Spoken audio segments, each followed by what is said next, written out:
for the fans. The glory for the pinstripes. We are deep in the trenches of the off-season right now, and the silence coming out of the Bronx regarding the final verdict on our outfield situation is starting to create some real anxiety for those of us who live and die with this team every single day. The situation is clear as day, but uncomfortable as hell, because we have an offer on the table for Cody Bellinger, a guy who brings an MVP pedigree and an elite glove. But as we all know, dealing with free agents of that caliber, especially when there's a waiting game involved, can absolutely jam up the franchise's entire planning process. The front office made the move. They put the numbers on the table, but the answer could take weeks, and baseball waits for nobody. What worries me, and I know it worries a lot of you who watch every single pitch, is the risk of us getting left at the altar waiting for an answer that might be a hard no, while other viable options fly off the board. Bellinger, with his WR of 2.4 last season, represents that defensive security and a lefty bat that plays perfectly in our ballpark, but blindly trusting that he is going to sign is a gamble way too high for a team that needs to win right now. There is, of course, the constant chatter about the homegrown solution. Jason Dominguez and Spencer Jones are the future. Nobody is arguing the ceiling of talent these kids possess, but handing the keys to a starting spot in a championship or bust year to two prospects who still need seasoning is a move that splits opinions right down the middle in the hallways of Yankee Stadium.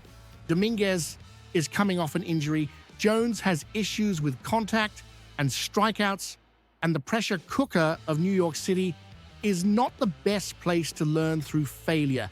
This is where the urgent need for a solid plan B kicks in. Something that isn't just a band-aid, but a real contingency strategy. We cannot roll into February praying the kids are ready or hoping Bellinger decides to circle back if he rejects the first push. Roster depth has been our Achilles heel in previous years, and repeating that mistake would be unforgivable. If you want to stay ahead of every front office move and understand what's going down behind the scenes before everyone else, go ahead and subscribe to the channel and smash that notification bell, because the info drops fast and unfiltered here. The reality is we need to look at the trade market with clinical eyes. If free agency is gridlocked, Brian Cashman's phone needs to be busy with other GMs. Kyle Tucker would be the dream, but he is untouchable, so we step down a shelf to find real value. It is in this landscape of uncertainty that names pop up, guys who maybe don't sell jerseys at the team store on day one, but who solve tactical problems on the field.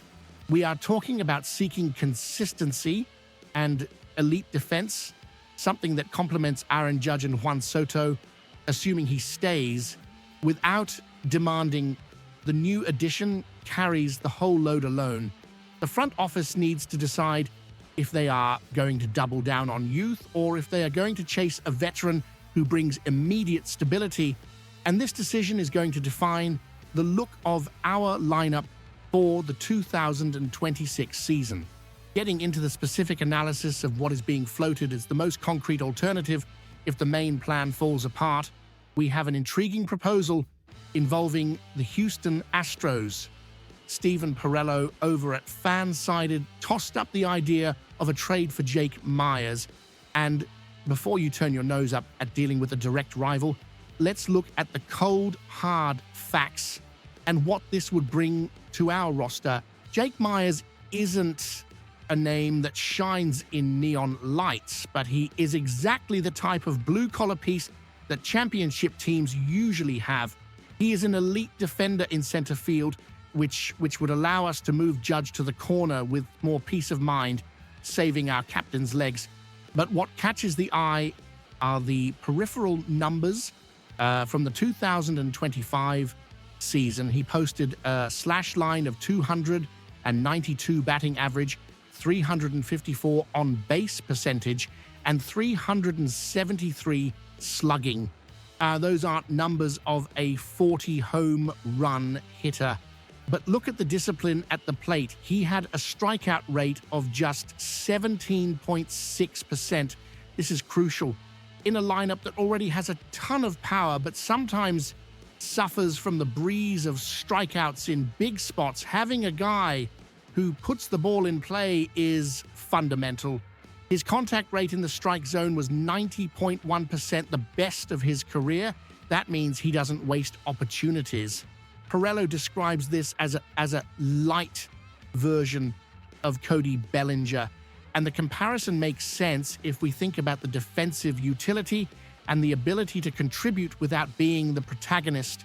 Plus, Meyers only hits free agency in the offseason of 2027 going into 2028, which would give us 2 years of contract control at an affordable cost.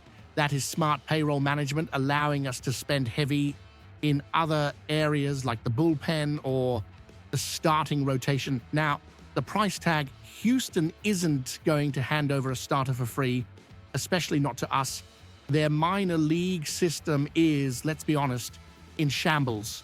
They just traded away important prospects and desperately need to restock their supply of young pitching. We have that in spades. The proposal would be sending one of our promising minor league arms down to Texas. Does it hurt to strengthen a rival?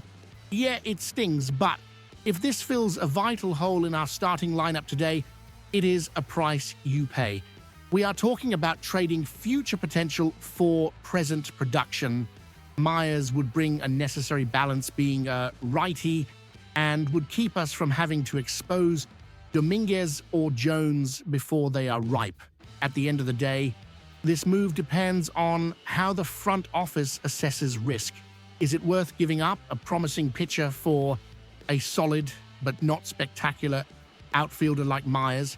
I see the value in it, mainly for the defense and the contact rate. But I want to hear from you guys on the other side of the screen.